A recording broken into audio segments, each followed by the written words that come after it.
YSR Congress party నాయకులు అది పరువు హత్య అనేసి నిన్నటి నుంచి ప్రెస్ మీట్ పెడుతున్నారు సార్. దానికి మీ డిపార్ట్మెంట్ సమాధానం? ఇప్పుడు దీంట్లో ఏమంటే, దీంట్లో 21వ తారీఖున కంప్లైంట్ ఇచ్చినారు. ఆ అబ్బాయి ఆనంద్ అమ్మా నాయన కంప్లైంట్ ఇచ్చినారు.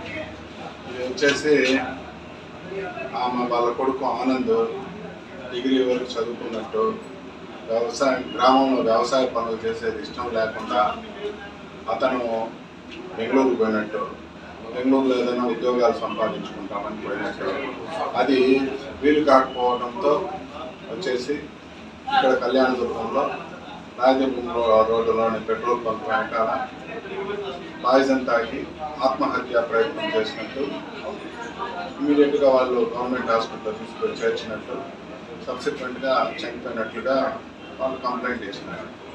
దాని మీద మేము కేసు రిజిస్టర్ చేసి ఆత్మహత్యగా కేసు రిజిస్టర్ చేసి ఇన్వెస్టిగేషన్ చేస్తాను. ఇప్పుడు తలారి రంగయ్య ఎంపీ గారు అది పరువు హత్య కింద తీసుకున్నారు సార్. దాన్ని వాళ్ళ తల్లిదండ్రులు కూడా అది ఇప్పుడు సెకండ్ వర్షన్ పరువు హత్య అనేది చెప్తున్నారు సార్. వాళ్ళు సెకండ్ వర్షన్ తీసుకొని వచ్చినారు. వాళ్ళు ఫస్ట్ ఇన్ఫర్మేషన్ రిపోర్ట్లో కానీ శవ పంచనామాలో కానీ ఎలాంటి అనుమానాలను వాళ్ళు వెలిబుచ్చలేదు. సబ్సిక్వెంట్గా వాళ్ళు కొందరి మీద కంప్లైంట్ చేయడం జరిగింది. ఇది కంప్లీట్గా ఫస్ట్ ఇచ్చిన వర్షన్కు సెకండ్ టైం ఇచ్చిన వర్షన్కు కంప్లీట్గా డిఫరెంట్ వర్షన్ ఇది. ఈ వర్షన్తో వాళ్ళు మళ్ళా కంప్లైంట్ చేయడం జరిగింది. దీన్ని మేము టెక్నికల్గా అన్ని కోణాల నుంచి విచారించి చర్యలు తీసుకుంటాం. ఇంతవరకు అయితే వాళ్ళు ఇచ్చిన ఎఫ్ఐఆర్లో ఆత్మహత్యంగా ఇచ్చినారు. శవ పంచనామాలో కూడా పెద్ద మనుషుల సమక్షంలో రక్త బంధువులు ఆత్మహత్యగానే చెప్పినారు. రాజకీయ కోణాలు ఉన్న విషయం మేమేం చెప్పండి, ఇంకా మాకు అది సంబంధం లే. మేమైతే కేసు ఫ్యాక్ట్స్ ప్రకారం మేము దర్యాప్తు చేసి తగిన చర్య తీసుకున్నాం. ఒకటి మాత్రం చెప్పదలుచుకున్నాం, కేసు దర్యాప్తులో ఉంది. దీంట్లో కులాల మధ్య భేదాభిప్రాయాలు పెట్టడం తగదు. వాళ్ళ దగ్గర ఏమైనా ఎవిడెన్స్ ఉంటే, వాళ్ళు చెప్పే ప్లీ ఏదైతే హత్య అంటున్నారో దానికి సరిపడా ఆధారాలు ఉంటే, ఏమైనా ఉంటే చెప్తే దాని మీద మేము చర్యలు తీసుకునే సిద్ధంగా ఉన్నాం. వీళ్ళు వచ్చేసి కొట్టినట్లుగా చెప్తా ఉన్నారు. మనము శవ పంచనామాలో అయితే కొట్టిన గాయాలు ఎక్కడ కనిపించలేదు. అలాగే దాంట్లో ఇంకా పిఎం సర్టిఫికేట్ రావాల్సింది. పిఎం సర్టిఫికేట్ వచ్చినాక అలాగే అన్ని టెక్నికల్గా అన్ని ఎవిడెన్సెస్ కలెక్ట్ చేసి దర్యాప్తును ఫైనలైజ్ చేస్తాం. హత్యగా తీసుకున్నారు కదా సార్, దీని మీద ఇది పరువు హత్య కానే కాదు, ఇది ఆత్మహత్యనే. ఇంతవరకు వాళ్ళు ఇచ్చిన కంప్లైంట్ తండ్రి ఇచ్చిన కంప్లైంట్ ఆత్మహత్య కిందే ఇచ్చినారు. శవ పంచనామాలో కూడా ఆత్మహత్య కిందే చెప్పినారు.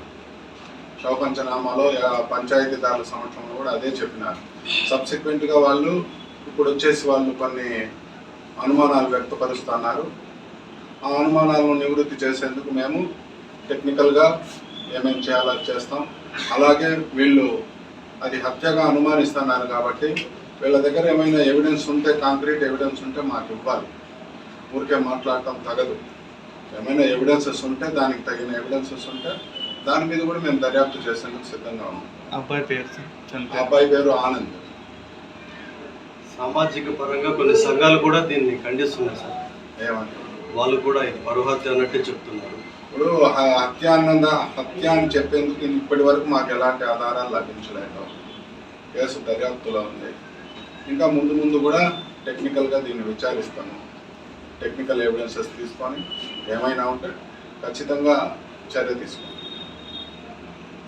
చేయటం ఏమంటే, ముఖ్యంగా కేసు యొక్క పూర్వపరాలు తెలుసుకోకుండా, సరైన సాక్ష్యాధారాలు లేకుండా అనవసర ప్రజల్లో భయాందోళనలు సృష్టించి, ఇది ఎక్కువగా ఇక్కడ అరాచక శక్తులు పెట్రోయిపోతా అన్నట్టు, హత్యలు ఎక్కువగా జరుగుతూ ఉన్నట్టు చెప్పటం తగదు. ఎవరికైనా ఏమైనా ఎవిడెన్స్ ఉంటే తీసుకొని రండి.